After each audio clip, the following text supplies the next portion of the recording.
keluarga yang dirindukan oleh surga. Ya, keluarga itu terdiri dari 3 unsur, minimal 2, umumnya 3. Apa itu? 1 suami, 2 istri, 3 anak. Ini satu keluarga. Ya, nah, untuk dirindukan oleh surga, maka ketiga unsur ini harus melaksanakan tugasnya masing-masing. Surga dunia maupun surga akhirat. Adakah surga dunia? Ada. Ada surga akhirat? Ada. Kewajiban kita percaya rukun iman, percaya kepada akhirat. Salah satu rukun iman yang 6 itu percaya kepada akhirat. Kalau orang tidak percaya kepada akhirat, maka dia akan melakukan apa saja semau-maunya. Nah, mari kita lihat. Untuk membentuk keluarga yang harmoni, yang dirindukan oleh surga, pertama, hati-hati milih pasangan. Hati-hati milih istri. Waspada milih suami. Bagaimana cara memilih istri? Bagaimana pedoman agama memilih suami? Kata Nabi, nikahilah seorang perempuan kalau dia perempuan. Nikahilah seorang lelaki kalau dia lelaki. Untuk apa? 4 hal. Jadi kalau dia laki-laki, nikahi perempuan karena 4 pertimbangan. Kalau dia perempuan, terima laki-laki karena 4 hal. Apa itu? Pertama kata Nabi, nikahilah dia dengan melihat 1, kecantikannya. Penting milih perempuan cantik. Penting milih laki-laki gagah. Kenapa? Karena hampir 24 jam di depanmu. Baru pulang kantor, dia lagi. Mau tidur kita, dia lagi di depan kita. Mau sarapan, ada lagi dia. Berarti kalau jelek, pasti cepat ganti casing. Iya toh? Maka penting cari perempuan cantik. Tapi tidak boleh menjadi pilihan utama. Kenapa? Karena cantik itu ada batasnya. Cantik itu ada waktunya. 17 tahun sweet 17, kau tersenyum, semua orang terpesona di komplek ini. 17 tahun. Tapi balik itu angka 17. 71 tahun. Kau tersenyum, lari cucumu. Kenapa? Dikira mau digigit. Apalagi zaman sekarang, jangan percaya cantik. Kenapa? Cantik bisa ditipu-tipu. Putih betul fotonya, mulus. Ternyata kamera 360. Cantik, tapi tipu-tipu. Hitam aslinya, ketemu aslinya.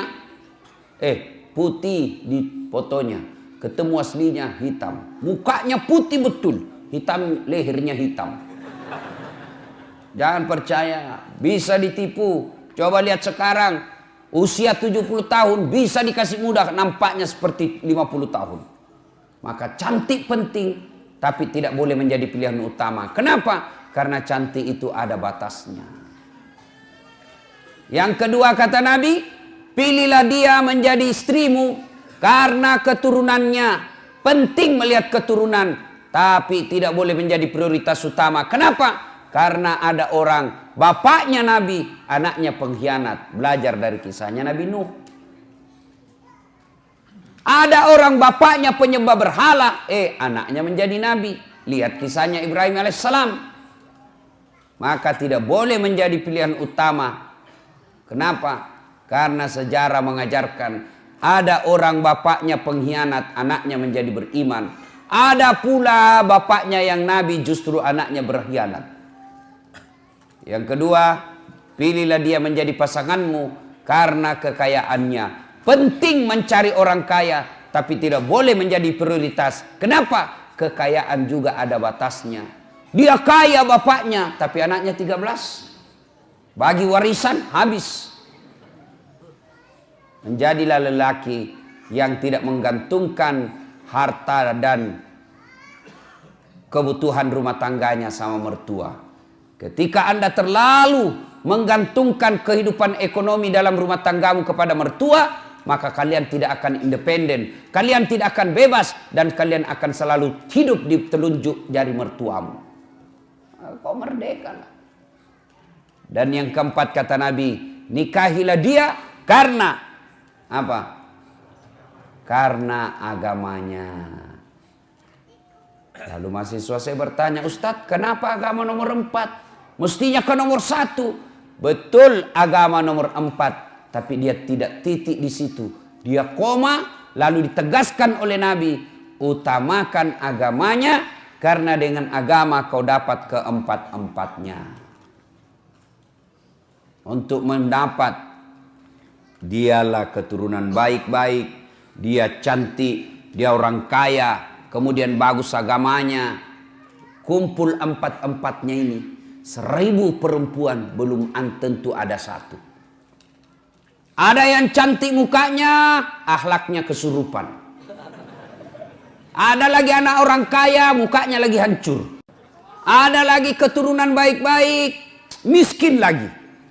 Untuk mendapat sempurna 4 sangat sulit. Kalau ada di Bengkalis ini, di komplek Duri ini, kalau ada ibu, tolong tunjukkan saya juga masih mau.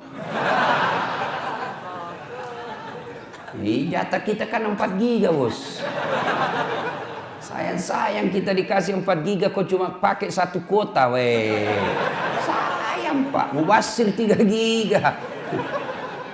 Iya kan? 1 giga kabur gambar, hilang-hilang sinyal, tiba-tiba haid, hilang lagi sinyalnya.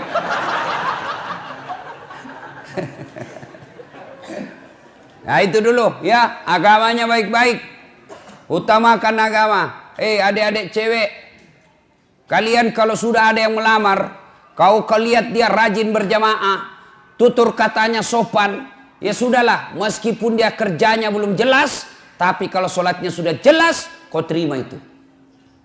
Jangan kau terlalu sombong. Mentang-mentang kau sudah kerja, mentang-mentang kau sudah baik pendapatanmu, ada yang datang melamarmu penghafal Quran, apa kau bilang? Berani betul lamar saya. Apa modalmu? Ya modalnya hafalan Quran. Orang yang hafal Quran itu Quran berjalan. Kau tolak, Allah tutup pintu jodohmu, akhirnya kau jadi gasturi. Tahu gasturi? Gadis tua Republik Indonesia.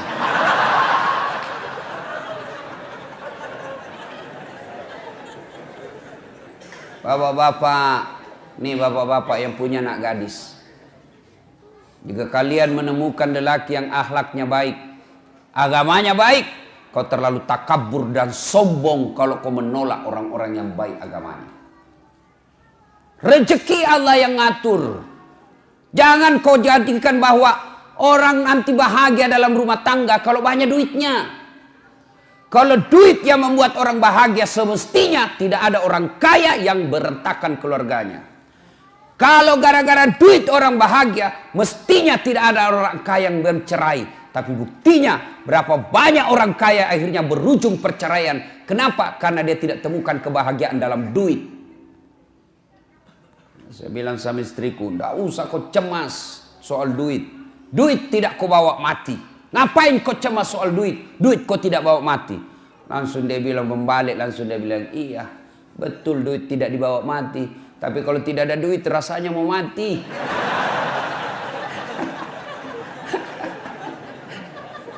Salatullah salamullah ala toha salatullah salamullah ala yasin. Alhamdulillah.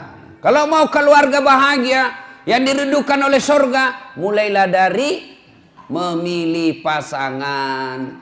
Keturunan baik-baik juga harus kita lihatnya, tapi tidak boleh menjadi prioritas dan menjadi ukuran yang mutlak. Tapi yang kata Nabi, utamakan agamanya.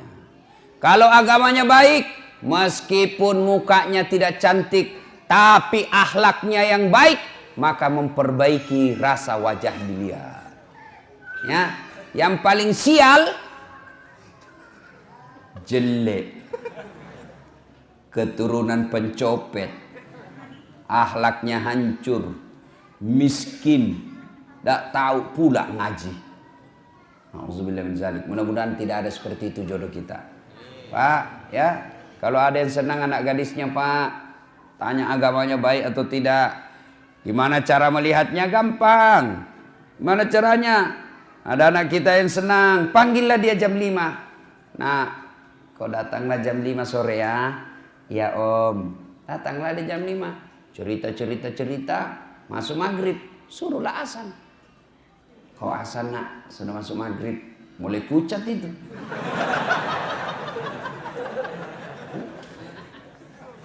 Sudah asan, nah, suruh imam sholat. Nah, sekalian kau imam sholat maghrib. Sebentar lagi kau akan menjadi imam bagi anak saya. Saya kau mendengar. Gimana kau imam? Kalau dia sudah jadi imam baca Al-Fatihah masih lancar. Begitu surah pendek, langsung dia ambil pilihan paling tepat. Qul huwallahu ahad. Sudah perlu mencurigakan itu Pak. Sayang, seribu sayang. Manusia akhir zaman sekarang. Kalau ada yang lamar anaknya, langsung dia tanya, di mana kerja? Ada mobilnya enggak? Sudah ada rumahnya? Tidak salah. Tapi semua yang Bapak tanyakan itu tidak ada gunanya ketika agamanya tidak beres. Saya ini hampir tiap hari orang curhat. Berapa banyak perempuan yang disengsarakan. Kenapa? Karena suaminya kaya, cakep. Kaya, cakep inilah yang kadang-kala kurang ngajar. Kenapa? Karena dia pikir saya kaya, banyak duit, siapapun saya mau pasti dia mau sama saya. Karena dia anggap gampang. Maka, bapak-bapak yang punya istri, yang punya suami, lalu punya anak, ada yang lamar anakmu, maka lihat agamanya. Agamanya dulu. Semoga dengan pertimbangan agama, ketika usia senja, anak-anakmu nanti insya Allah mengurusmu ketika kalian sudah tua. Tapi kalau agamanya tidak baik, meskipun penghasilnya banyak, rumahnya banyak, mobilnya mewah, kau datang ke rumahnya, dia lebih sayang sama potnya daripada kalian mertuanya. Pecah potnya marah, apa itu bapakmu? Sudah pensiun bikin jengkel saja kerjanya. Apa enaknya sudah gitu Pak? Lebih hormat sama karpetnya yang harga puluhan juta hanya karena kalian di situ tiba-tiba jatuh gigi palsumu. Marahlah dia. Nah, itu kalau dia terlalu kaya tapi tidak baik agamanya, lebih dihargai harta yang ada di rumahnya daripada kehadiran mertua dan orang tuanya. Pilih agamanya. Ya. Nah, itu dulu cara memilihnya. Pegang ini. Adik-adik yang belum menikah, nah itu pegang itu 4. Lihat agamanya, utamakan itu. Bagaimana kami yang sudah punya istri Ustaz? Nah, Bapak boleh evaluasi ulang. Ya, kalau berani. Ibu-ibu mau masuk surga ibu? Mau ibu? Bukan cuma mau surga, dirindukan oleh surga ibu. Mulai cemas ibu-ibu dulu. Gimana caranya bu? Suruh suami kawin lagi. Oh, langsung dia bilang, banyak jalan menuju surga Ustaz. Memang banyak, tapi macet. Ini jalur pintas, tidak perlu kau tahajud tiap malam. Dia bilang sakit hati sih Ustaz, berat Ustaz. Memang ibu sakit hati, sebab hadiahnya surga. Kalau tidak sakit hati, hadiahnya kipas angin. Ya, berikutnya. Suami harus tahu tanggung jawab kepada istri. Istri harus tahu tanggung jawab kepada suami. Anak melaksanakan kewajibannya kepada orang tua melaksanakan kewajibannya kepada anak. Ada sudah nikah. Pertama, kewajiban istri. Nah, ibu-ibu mau menjadi istri yang soleha? Mau ibu? Kenapa cuma 17? Mau ibu? Nah, ibu kalau mau, nih laksanakan tugas-tugas istri yang soleha. Istri yang soleha itu selalu saya rumuskan menjadi satu kata. Istri yang soleha. Satu kata. Apa itu? Rena. Apa itu Rena, Ustadz? Singkatan dari R, E, N, A, H. Rena. Apa itu Rena, Ustadz? Satu, ramah. Maka istri yang soleha bertutur kata yang sopan santun kepada suaminya. Bicaranya santun, ngomongnya sopan, maka itulah istri yang baik. Ibu, ketahuilah, tidak ada suami yang senang ketika dikasari sama istrinya. Meskipun istrinya lebih banyak penghasilannya, meskipun istrinya lebih tinggi pendidikannya, meskipun istrinya lebih tinggi status sosialnya, tapi suami merasa saya lakimu, saya suamimu, saya kepala rumah tanggamu, tolong hormati saya.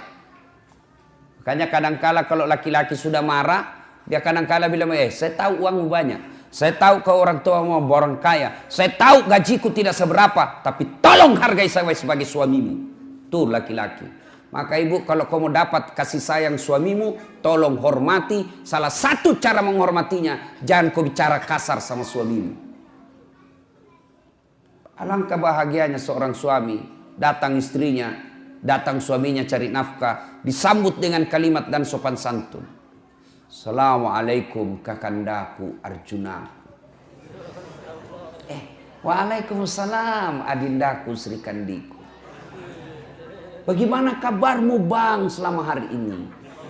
Capek deh, meskipun engkau capek, aku akan membuatmu bahagia di dalam. Silahkan masuk bang.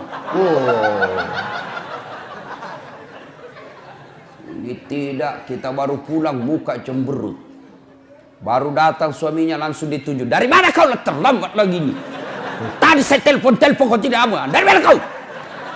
Bagaimana kita tidak cepat mati?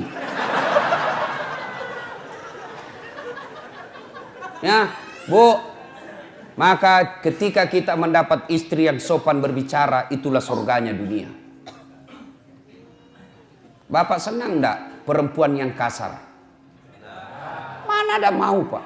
Kan kita senang yang lembut-lembut bicara. Kita pas pulang tunduk-tunduk capek. Waduh capek betul. Hari ini keras sekali perjuangan di kantor. Maka istrinya membahagiakannya. Sabar bang. Memang begitulah cari nafkah. Mudah-mudahan capek itu akan menjadi pemberat timbanganmu di akhirat kelak. Meskipun kerjamu berat, tapi saya tetap meringankan segala kewajibanmu di dunia ini. Enak perasaan kita, Pak. Baru kita datang, capek di pasar rugi, di jalan macet, panas lagi. Baru kita datang, dia bilang, memang kau bego. Dagang kau rugi, bawa mobil tabrakan. Enggak ada, bego. Hancur kita punya harga diri. Dibego-begoi sama istri. Iya, kalau dia cantik, ini gendut.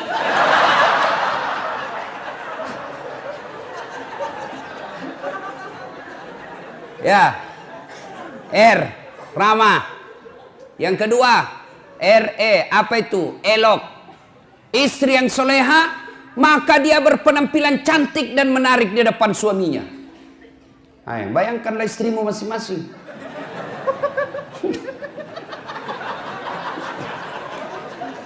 Cantik dah kalau kau di rumah. Saya lihat perempuan akhir zaman sekarang. Kalau dia mau pi pengantin, cantik memang Pak. Harumnya itu. Masih kita 2 meter sudah tercium. Walisnya di racing.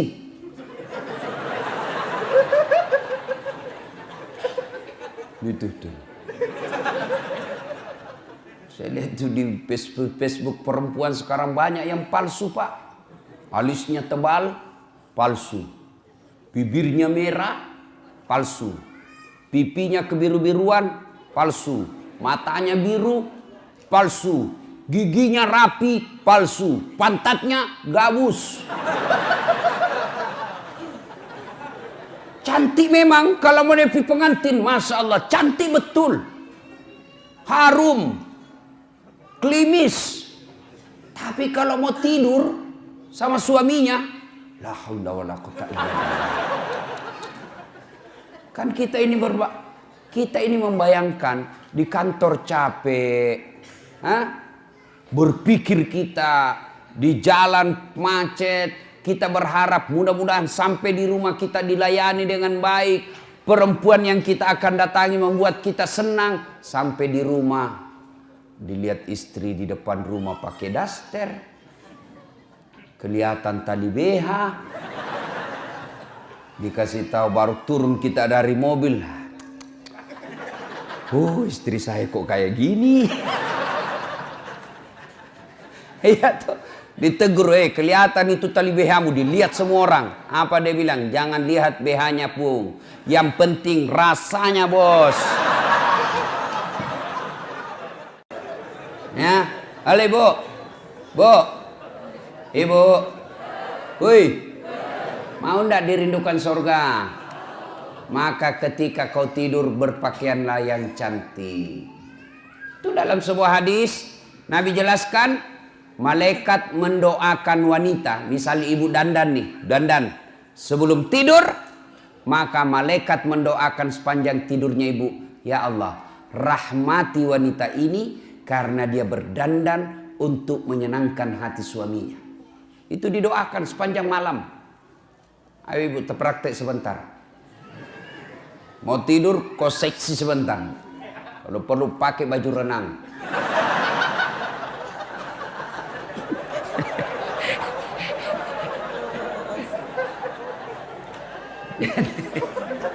Dan juga salah paham. Mentang-mentang sudah dengar, dia sudah cita-cita besok kalau datang suami saya akan penampilan lain dari yang lain. Dia pakai pantofel, pakai rok mini-mini, baju sempit, dia kuncir 3 rambutnya. Satu mau datang suaminya, astagfirullah, kesurupan istri.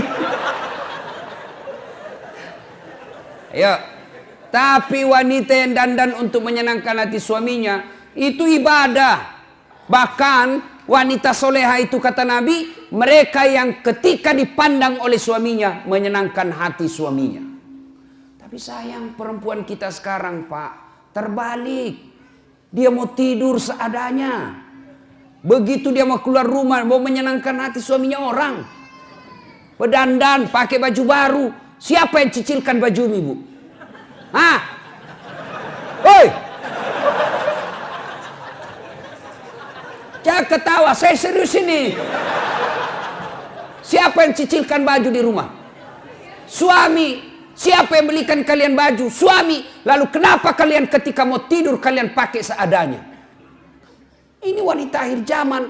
Mau menyenangkan hati orang ketika mau pesta. Mau pergi arisan dia cantik. Mau pergi keluar cantik. Tapi giliran mau tidur sama suaminya, pakaian seadanya. Bukan begitu yang diajarkan oleh Nabi. Pakailah. Pakai parfum ketika mau tidur. Pakai sikat gigi. Nggak ada parfum, kau cari itu pengharum ruangan.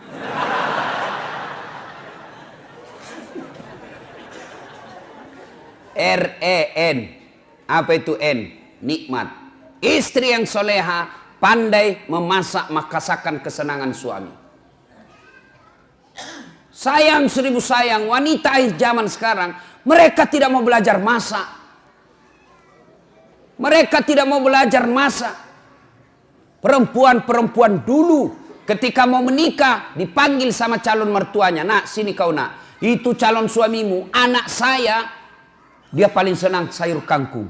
Besok dia marah, nih begini caranya. Ini yang kau bikinkan. Ini masakan kesenangan anak saya. Dan itu memang ibu-ibu dulu, itu dia tahu semua masakan kesenangan anaknya. Ibu saya itu di kampung, dia bisa bedakan itu. Oh, kalau anak saya yang pertama itu ini dia senang. Itu anak saya yang ini dia senang ini. Dia tahu semua masakan kesenangan. Maka istri yang baik, maka dia tahu masakan kesenangan suaminya. Tidak bisa tiap hari, ya sudahlah sekali sebulan. Ketika kau sudah terima honornya suamimu, kau masaklah yang dia senang suamimu. Telepon suamimu, bang, jangan makan di luar. Saya masak spesial hari ini buat abangku sayang. Itu kan enak. kita mau pulang tiba-tiba masuk WhatsApp. Bang, jangan makan di luar ya bang. Hari ini saya masak spesial buat abangku. Sebut aja mau makan apa hari ini. Tenangkan perasaan. Dan itu laki-laki bu, kalau kau SMS begitu, dia kasih lihat sama temannya di kantor. Hei, lihat istriku, istri yang soleha. Iya kan pak? Tapi apa bapak pernah di WhatsApp seperti itu? Paling WhatsAppnya, jangan lupa singgah telur bang. Masih baik kalau telur, ini pembalut disuruh kita beli pak. Apa ketawa membayangkan diri sendiri? Bu, sekarang tapi sayang wanita sekarang. Mereka lebih senang baca-baca kosmetik ya daripada resep membahagiakan suami. Dan kita juga pak, kalau istri di rumah masak, hargai masakan suami, istri. Itu istri paling emosi kalau dia sudah masak serius lalu bapak tidak kasih pujian. Membahagiakan istri itu memuji masakannya. Bahkan dari semua jenis bohong, satu bohong yang boleh bahkan berpahala ketika bapak bohong. Apa? Bohongnya seorang suami untuk membahagiakan istrinya. Boleh. Contoh. Tiba-tiba istri kita hijrah. Bertobat. Lalu dia baca ceramah, nonton ceramah Ustadz Das'ad. Salah satu kewajiban istri memasak masakan kesenangan suami. Kalau dia pergi lama masak. Dia naik Gojek lah pergi pasar. Ya 1 jam dia keliling. Dia keliling itu pasar untuk mencari yang paling murah. Perempuan kan begitu pak. Hobinya nawar. Beda 5.000 dia keliling pasar itu. Sudah sampailah di rumahnya. Panaslah dia masak. Dia sambil baca buku resep. Dia belajar. Begitu datang suaminya senanglah dia. Wah masakan spesial ini. Begitu dicoba suaminya. Langsung dilihat istri. Kenapa bang? Enak betul. Barusan saya dapat masakan seperti ini. Nyaman. Bapak boleh bohong seperti itu. Bahkan bapak akan menghancurkan perasaannya istri. Ketika bapak terlalu jujur waktu itu. Goblok. Beleng-beleng lu. Hancur perasaannya perempuan. Coba kalau bapak terlalu jujur waktu itu. Bagaimana hancurnya perasaan istri. Maka ibu-ibu belajarlah memasak. Ya. Sekarang ibu-ibu malas masak pak. Dia lebih senang go food. Tak tahu kalau di sini apa ada itu ya makanan dibeli semua.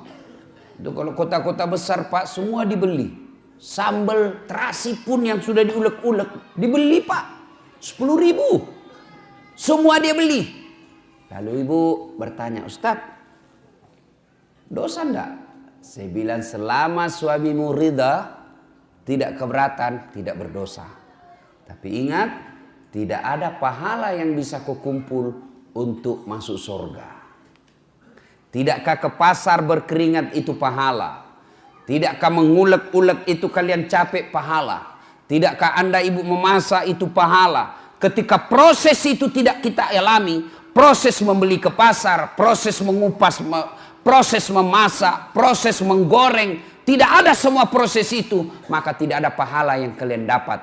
Dan ketika pahala anda tidak ada, maka apa harapanmu masuk ke dalam surga? Apakah orang masuk surga karena tidak punya dosa? Ibu-ibu, apakah orang masuk surga karena tidak punya dosa? Kalau orang masuk surga tidak punya dosa, maka tidak ada isinya surga kecuali Muhammad sallallahu alaihi wasallam.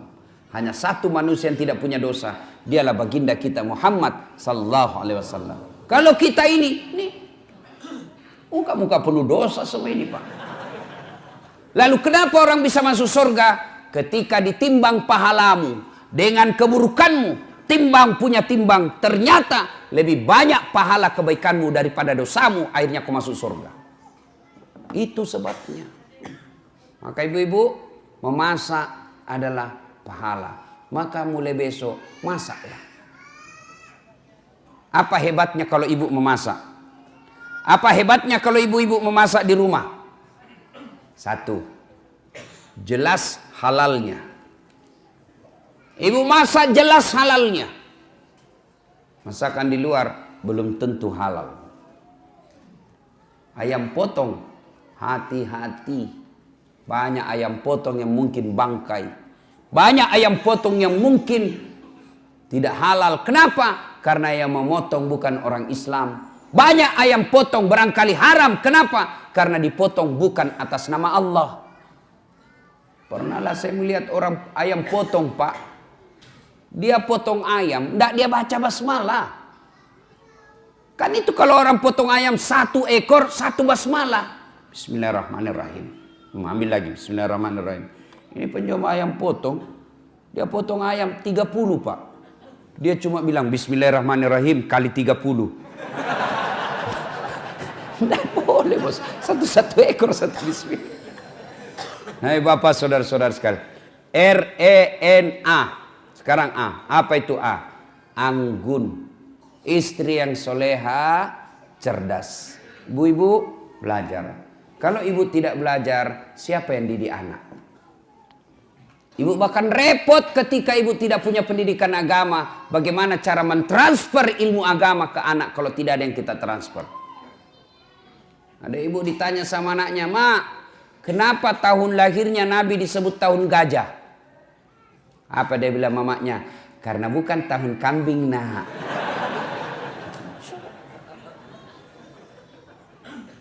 Ilmu ibu untuk mendidik anak. Maka ibu-ibu sekolah kuliah tinggi-tinggi sebenarnya bukan sekedar untuk cari kerja. Ibu-ibu jadi dokter, jadi sarjana, jadi magister, bukan sekedarnya untuk status sosial semata, bukan untuk mempermudah dapat kerja, tapi yang lebih utama ilmu yang ibu dapat di kampus, ilmu yang ibu dapat di uni perkuliahan, tujuannya apa? Untuk mendidik anak-anak di rumah.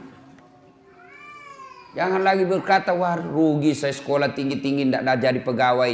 Tidak ada ruginya menuntut ilmu. Ilmu yang kita dapatkan di bangku kuliah, insya Allah kita akan tiriskan ke anak-anak kita. Harus belajar. Ibu juga kalau tidak belajar, dibodoh-bodohi sama suami. Suaminya alasan rapat, ternyata pergi merapat. Itu kalau ibu beleng-beleng. Yang kelima, istri yang soleha punya sifat H. Apa itu H? Hemat, pandai mengatur, memanajemen, mengelola keuangan keluarganya. Karena berapa banyak laki-laki akhirnya berurusan dengan aparat hukum dan dihina dan dipermalukan masuk penjara gara-gara apa? Istrinya tidak mensyukuri penghasilan suami. Apa kek kau sikat di kantor, Pak? Apa kek? Masa ini kita sudah 5 tahun menikah tidak pernah kau belikan saya emas? Malulah suaminya. Akhirnya apa? Menyalahgunakan jabatan, ketangkap polisi. Gara-gara apa? Istrinya tidak mensyukuri apa yang Allah berikan kepadanya. Ibu, dengar ini. Semua laki-laki ingin membahagiakan istri. Semua kami laki-laki ingin memberikan apa yang diinginkan oleh istri. Belikan emas, belikan kamar yang baik, kasih sesuatu yang apa yang dia mau, kasih intan berlian. Tapi apa boleh buat? Rezeki dari Allah, bukan kita yang ngatur, tapi Allah. Sama jenis kerjaan kita, sama pekerjaan kita, sama kantor kita, tapi demi Allah rezeki kita masing-masing beda. Ada 3 kewajiban Allah, ada 3 hak Allah yang tidak boleh dicampuri oleh manusia. Itu rahasia Allah, itu menjadi hak prerogatif Allah, tidak boleh manusia campuri. 3, apa itu? Jodoh. Ini rahasia Allah. Biar kalian mau sekali, kalau bukan jodoh tidak jalan. Pacaran 11 tahun tidak jodoh, tidak masuk. Tapi kalau jodoh, baru kenal 2 bulan, jodoh ditangkap hansip kasih nikah. 2, ajal. Kalau sudah tiba saatnya, tidak bisa diundur dan tidak bisa dimajukan. Itulah ajal. Yang ketiga, rezeki. Rezeki ini Allah yang ngatur. Bapak ibu tidak usah cemas. Allah yang tentukan rezeki kita. Maka ibu Berapa penghasilan suamimu? Selalulah ucapkan, Alhamdulillah. Bang, jangan menghalalkan segala cara bang. Saya istrimu, berapapun yang kau dapat, berapapun yang kau bawa ke rumah, saya ikhlas dan akan menerimanya dengan senang hati. Karena memang itulah rezeki yang Allah sudah tentukan untuk rumah tangga kita. Tenang kita suami. Nah, itulah jadi istri yang soleha. Ibu mau tahu lagi rahasia suami supaya dia tidak marah. Selain hargai dia, jangan bicara kasar, urus anaknya dengan sebaik-baiknya. Karena itulah prestasi terbesarnya seorang suami, anak. Nah, bapak-bapak mau punya istri seperti yang saya jelaskan tadi? Mau? Mau? Nah, bapak juga harus jelaskan tugasnya sebagai suami. Apa tugas sebagai suami? Satu, mendidik. Didik istri kita. Didik anak-anak kita. Gimana kita mau mendidik istri kalau kita sendiri tidak bisa memberikan teladan? Dan mendidik istri tidak sekedar mengharapkan apa yang didapat di bangku kuliah, tapi mendidiknya harus kita memberikan contoh yang baik. Tidak mungkin istri kita bisa sholat subuh lebih awal kalau suaminya sendiri sudah jam 7 masih tidur. Tidak mungkin istri kita bisa berbicara yang santun kalau kita laki-laki setiap marah kasar ngomongnya. Engkau goblok memang kau. Apa dia tahu ini si gendut hitam, pulang kau di rumahmu. Apa? Sepertilah Rasulullah Muhammad SAW. Beliau rumah tangganya beliau kecil. Coba lihat, baca itu sejarah hidup rumah tangga Rasulullah. Rumah beliau dijelaskan oleh riwayat kalau beliau berdiri sholat jamaah, kepalanya Rasulullah tersentuh dengan plafonnya. Bayangkan kecilnya itu rumah Rasulullah. Kalau beliau sujud berjamaah dengan Aisyah, kepalanya Aisyah mengenai kakinya Rasulullah Muhammad SAW. Begitu kecilnya rumahnya. Tapi beliau dalam keadaan rumah yang kecil itu, baiti jannati, rumahku laksana surga bagiku. Kenapa Rasulullah? Satu, karena Rasulullah memberikan keteladanan, memuliakan istrinya, tidak pernah menghina istrinya, tidak pernah kasar bicara sama istrinya, tidak pernah menyakiti hati istri beliau, padahal beliau punya istri 11. Bapak berapa istri? Kenapa satu? Hah? Pernah dengar cerita orang kaya banyak sekali amalnya Pak, diadili, namun panggil tersangka 10 maju, rumah berapa? 5, mobil alhamdulillah sesuai jumlah keluarga, anak saya 5, masing-masing saya belikan mobil, istri juga saya 7, sedekah. Alhamdulillah saya membangun satu masjid, orang-orang miskin saya bantu. Haji, alhamdulillah 2 kali haji, umroh tiap tahun. Sholat, alhamdulillah 5 waktu saya tunaikan, sunnah-sunnah pun saya jalankan. Alhamdulillah. Wah, kau rupanya orang baik. Haji, silahkan kau masuk surga. Masuklah dia surga. Tinggal beberapa langkah masuk dalam surga, dipanggil kembali sama malaikat. Haji. Tunggu dulu. Apalagi malaikat. Ini tunggu dulu. Masih ada satu pertanyaan yang luput ini. Apa? Berapa istrimu? 1. Weh, kenapa cuma 1? Kau kuat banyak duit. Rumahmu saja 5, mobilmu 7, banyak uangmu. Kenapa 1? Saya takut sama istriku Tuhan. Ini pelanggaran besar. Kau lebih takut sama istrimu daripada Tuhanmu. Ini syirik, masuk ke neraka. Makanya bapak-bapak hati-hati Pak. Marah ibu-ibu di belakang. Bapak saudara-saudara sekalian ya. Nah, kewajiban suami mendidik istri. Lihatlah Rasulullah. Rasulullah itu memberikan keteladanan. Lebih banyak memberi contoh daripada jangan ini, lakukan ini. Tidak. Nabi mendidik istrinya dengan memberi contoh.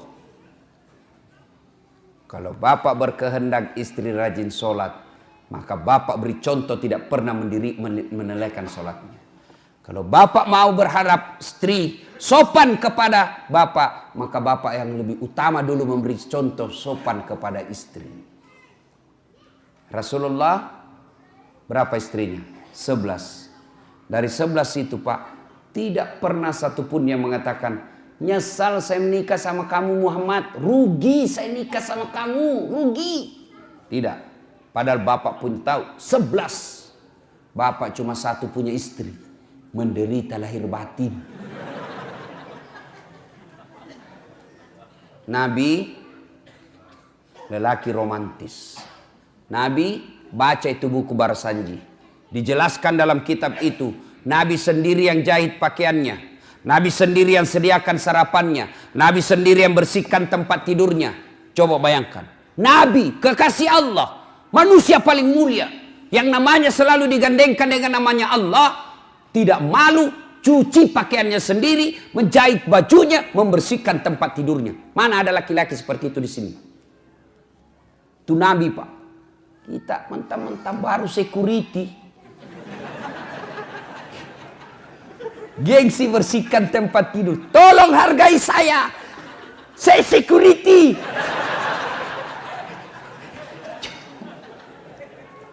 Itulah Rasulullah. Tidak malu bersihkan tempat tidurnya. Coba. Mulai besok Pak. Memperbaiki diri rumah tangga kita. Berikan contoh yang teladan yang baik. Jangan pernah kasar bicara sama istri. Nabi romantis. Begitu romantisnya Nabi. Masya Allah.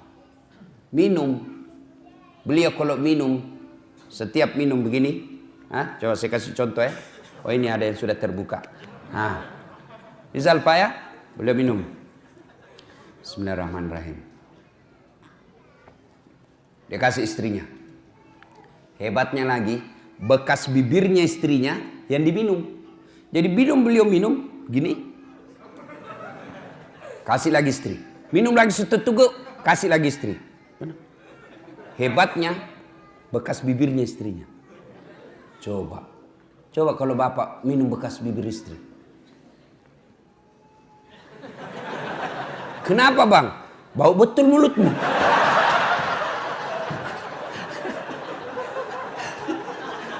Salatullah salamullah ala toha Allah salamullah ala yasin.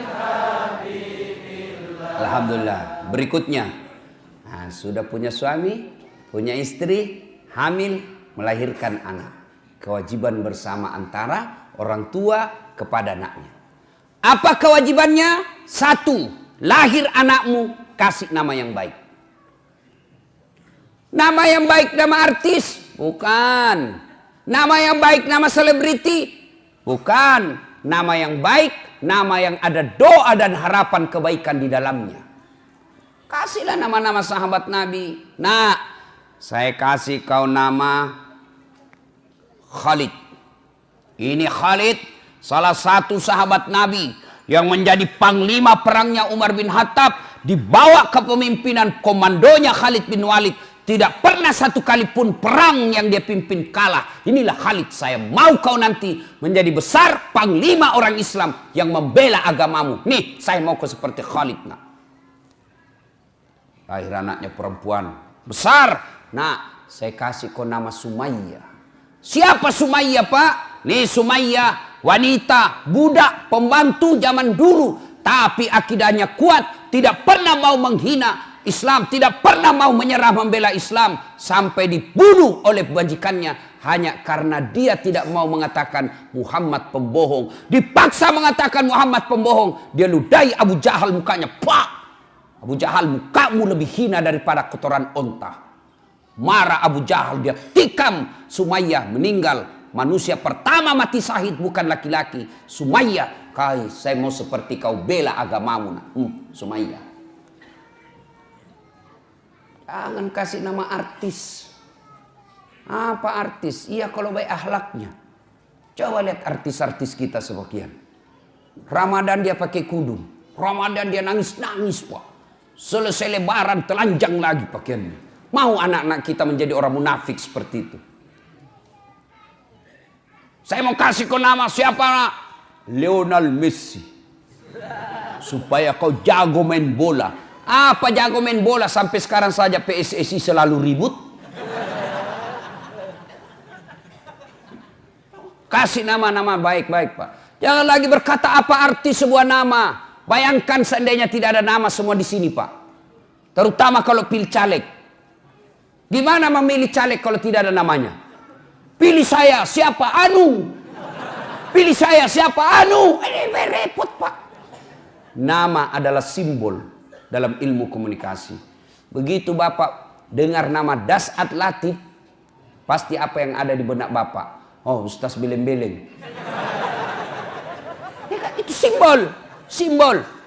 Nama dalam Islam, nama adalah doa, nama adalah identitas. Coba. Saya kasih kau nama, nak. Mutmainnah. Apa artinya mutmainnah? Jiwa yang tenang. Maka setiap orang memanggilnya mutmainnah. Wahai kau jiwa yang tenang. Orang doakan. Kalian juga ini untuk saya ingat. Kalian yang punya nama Muhammad, jangan kau hina itu nama.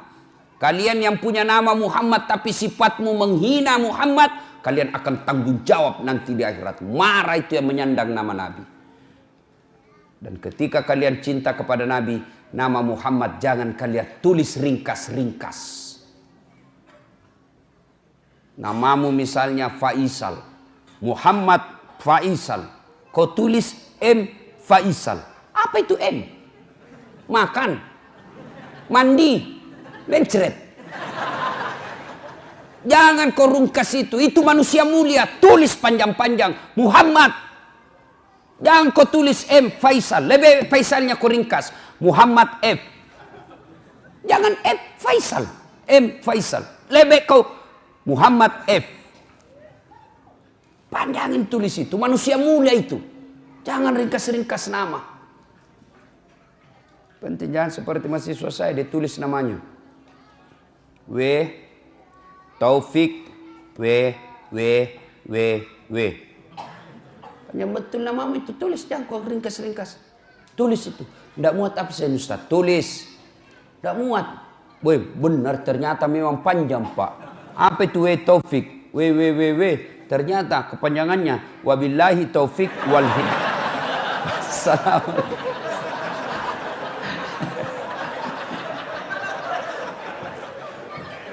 Dua, nama adalah identitas. Satu, nama adalah doa. Yang kedua, nama adalah identitas.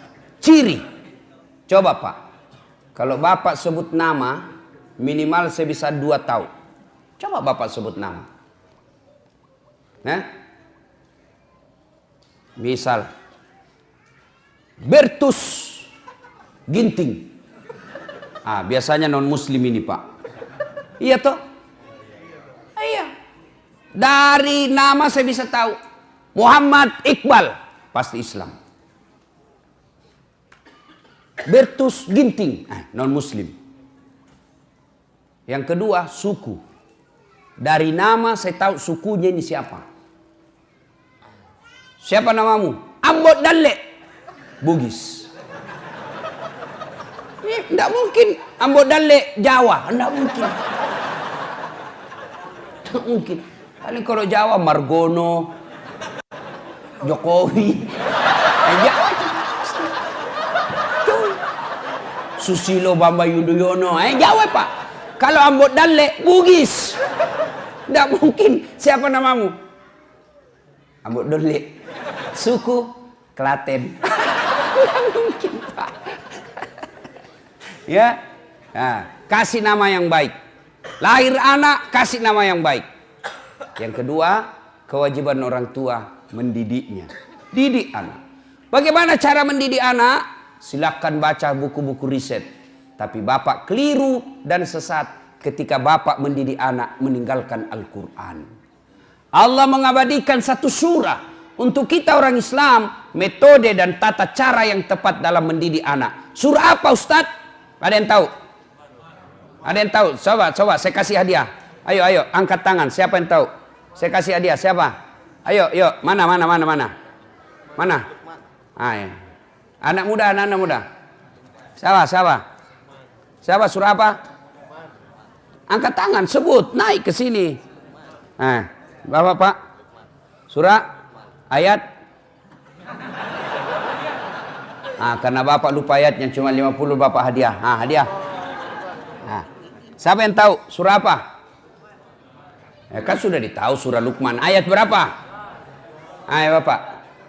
Ayat 12 sampai? Pokoknya ayat 12 sampai dan seterusnya. Ini hadiahnya Pak. Coba Pak. Lain-lain itu rasanya uang ustadz Pak. Ya. Tapi ada anak muda yang bisa? Ya, ada. Surah berapa? Luqman ayat 12 sampai? Kau bukalah. Supaya Bapak berhenti penasaran, buka nanti. Mulai dari surah Luqman ayat 12 dan seterusnya. Bagaimana Al-Quran mendidik anak? Di situ, ya bunayya la tusrik billah. Wahai anakku, jangan kau menserikatkan Allah. Itu dulu ajarkan anak-anak kita. Bagaimana cara mendidik anak yang masih kecil, usia 2 tahun, 3 tahun. Bagaimana cara mendidik anak? Biasanya anak-anak kita senang dengan lagu, maka perkenalkan agama tauhid dengan lagu-lagu. Dengan lagu apa? Lagunya Umi Rama. Katakan Tuhan itu satu. Itu lagunya Umi Rama. Kasih lagu-lagu yang islami. Topi saya bundar, bundar topi saya. Kalau tidak bundar, bukan topi saya. Ya pastilah karena kepala kita bundar. Gantilah itu lagu. Tuhan saya Allah, Allah Tuhan saya. Kalau bukan Allah, bukan Tuhan saya. Itu akidah. Banyak Tuhan. Ada Tuhan Siddhartha Gautama, ada Tuhan San Buddha, ada Tuhan Yesus Kristus. Tapi kita orang Islam, Tuhan kita Allah. Tuhan yang saya sebut tadi bukan Tuhan orang Islam. Tuhan kita Allah. Siapa itu Allah? Pencipta alam semesta. Jelas. Ibu-ibu dulu kan bagus-bagus lagunya mendidik anak. Masuk bulan Maulid seperti ini, dia lagu-lagu Maulid. Pada zaman dahulu kala, pada zaman jahiliyah, lahirlah seorang Rasul yang terakhir dan mulia. Anaknya bertanya, siapa ya mak? Nabi terakhir mak. Lanjut laginya, Nabi Muhammad namanya. Terus siapa nama ibunya mak? Siti Aminah ibunya. Bapaknya siapa mak? Abdullah nama ayahnya. Di mana tinggal? Di Dumai atau Bangkalis? Madinah tempat tinggalnya.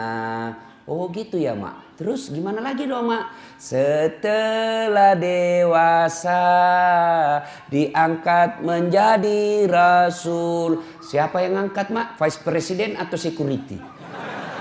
Oleh Allah yang kuasa. Allah itu siapa mak? Pencipta alam semesta.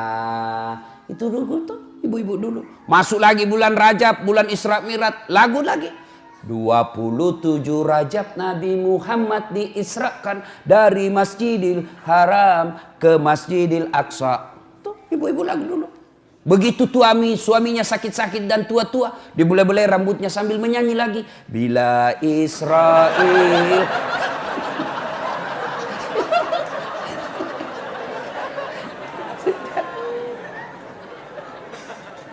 Kenalkan akidah melalui lagu-lagu. Apa salah lagu-lagu? Enggak, ini adik-adik nih. Banyak juga ini yang baru belajar agama 3 bulan. Itu pun kelas Google. Lagu haram, sesat. Kenapa sesat dek? Tidak ada pasangan Nabi. Siapa bilang? Nabi ketika hijrah dari Makkah ke Madinah. Sampai di Madinah kan disambut dengan lagu. Tala'al badru alaina min saniyatil wada. Itu kan lagu.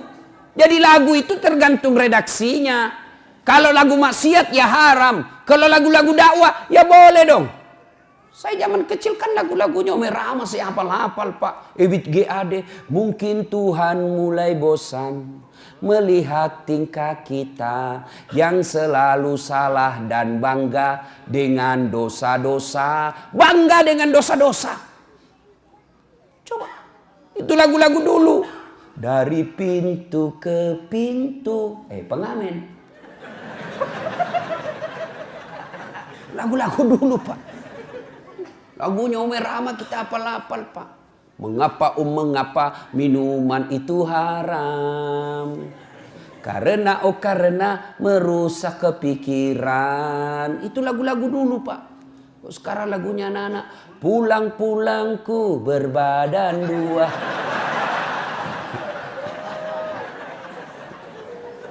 Ya, Bapak saudara-saudara sekalian. Nah, mendidik anak kita. Didiklah dengan akidah, sampaikan pendidikan akidah, mendidiknya. Nah, yang ketiga, memberi makan. Tugas suami lebih fokus kepada mencari nafkah. Tugas istri lebih utama kepada mendidik. Kenapa? Karena istri lebih banyak tinggal di rumah ketimbang suami. Suami lebih banyak di luar, istri lebih banyak di dalam. Apa tidak boleh istri cari nafkah? Boleh, tapi tujuan utamamu, tugas utamamu adalah mendidik anak. Tugas utama laki-laki cari nafkah. Karena cari nafkah lebih banyak di luar, maka tanggung jawab lebih utama mendidik anak kepada istri. Maka prestasi istri bukan menjadi ketua partai. Prestasi istri bukan sekadar menjadi ketua DPR, tapi prestasi istri yang terbesar dan sangat mulia adalah ketika anaknya dilahirkan menjadi anak-anak yang soleh dan soleha. Kenapa negara kita hancur seperti ini? Pilih lagi pejabat bikin gaduh. Kenapa? Salah satu sebabnya karena orang tua gagal mendidik anaknya.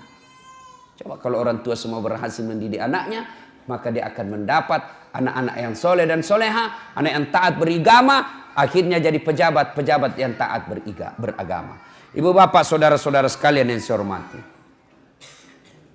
memiliki keluarga yang dirindukan oleh surga tentu harus berpedoman kepada Al-Quran.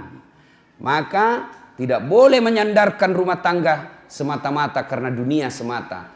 Karena dunia ini wa mal hayatud dunya illa mataul hurur. Dunia ini hanya tipu daya semata. Dunia ini tempat transit. Tujuan kita yang terakhir akan adalah sampai di akhirat. Maka Nabi mengajarkan, kejarlah duniamu seolah-olah kau akan hidup selama-lamanya. Tapi jangan lupa kejar akhiratmu seolah-olah kau akan mati besok. Maka berimbang. Dunia tempat untuk mengejar akhirat. Akhirat adalah tujuan akhir kita. Jangan sampai terminal kita yang namanya dunia ini, tempat transit kita yang namanya dunia ini, kita menghalalkan segala cara, lalu kita melupakan tujuan akhir kita, yaitu akhirat. Keraknya neraka ditempati orang munafik. Innal munafikina fid-darkil asfali minan nar. Sesungguhnya tempat orang munafik itu ada di keraknya neraka. Siapa orang munafik? Ada 3 karakternya orang munafik. Dipercaya dia khianat, berbicara dia bohong, kemudian berjanji dia dusta. Nah, kita lihatlah ini. Waktu kampanye banyak janjinya. Pilih saya.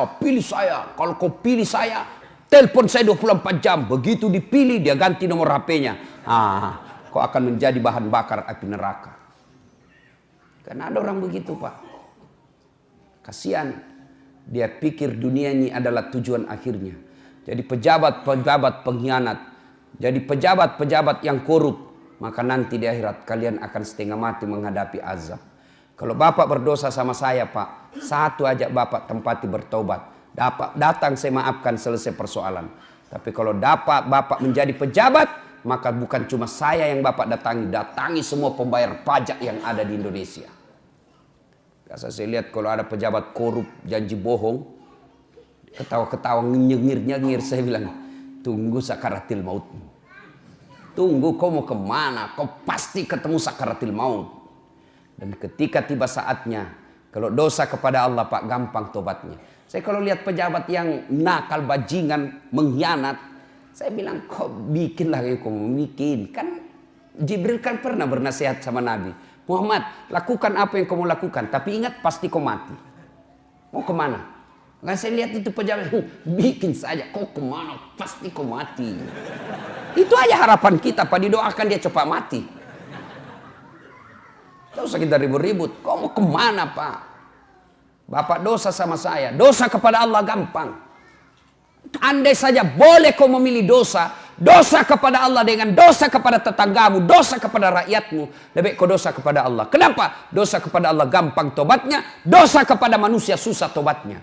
Dosa kepada Allah, menyesal, mengakui, tidak ulang, ganti dengan kebaikan, selesai urusannya. Tapi kalau sama manusia, Bapak harus datang minta maaf sama yang Bapak pernah sakiti. Jadi bupati-bupati pengkhianat, seandainya dilihat itu Pak, tanggung jawabnya sebagai pemimpin, tidak ada orang mau ikut pilkada Pak. Susahnya jadi pemimpin Pak. Di satu kabupaten ada yang menjual khamar dan orang pejabat tahu, maka semua dosa-dosa di situ dia tanggung itu pejabat. Kalau dosa kepada Allah gampang.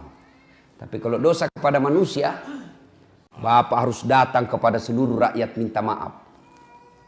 Bukan cuma itu, kalau berkaitan dengan uang negara yang kau salah gunakan, kembalikan itu uang. Selama uang hasil jarahan itu kau ambil, selama itu tobatmu tidak diterima Allah. Dan pada saatnya nanti tiba, kita diadili, disuruh pikul itu mereka yang pernah mencuri uang negara. Misalnya pernah korupsi 2 miliar, disuruh pikul itu Pak 2 miliar. Kita lewat, ternyata rumahnya mewah hasil rampok. 2 miliar, dia bilang anak mahasiswaku, sedikit itu 2 miliar Ustaz, dikantongi aja kalau dolar Singapura. Saya aku bayangkan dolar Singapura, memang aku bisa kantongi 2 miliar dolar Singapura, tapi uang koin. Tapi situ uang koin 2 miliar, berapa karung kau pikul cilaka. Nah ibu bapak saudara-saudara sekalian, semoga Allah subhanahu wa ta'ala menjadikan kita penghuni surga. Surga di dunia dan insya Allah surga di akhirat. Inilah tausiah kita, mudah-mudahan ada manfaat. Terima kasih kepada panitia yang telah berupaya mendatangkan saya berkomunikasi secara kontinu dan tidak henti-hentinya agar saya bisa datang ke tempat ini sehingga saya bisa bertemu dengan Bapak Ibu sekalian. Alhamdulillah senang bisa berjumpa dengan bapak-bapak. Cuma kadang-kala yang membuat saya agak tidak enak mendengarnya kalau begitu dilihat dia bilang, ternyata aslinya kecil. Bilang aslinya gagah. Mudah-mudahan ada manfaat. Sebelum kita akhiri, mari kita berdoa pada Allah Subhanahu wa taala. Mohon izin mengirimkan suratul Fatihah kepada Rasulullah Muhammad sallallahu alaihi wasallam, khasiat dan keutamannya. Mohon keikhlasan untuk almarhum bapak saya. Ila hadratin Nabi Mustafa Muhammad sallallahu alaihi wasallam, summa hususil ruhil almarhum Abdul Latif bin Syapo Alfa.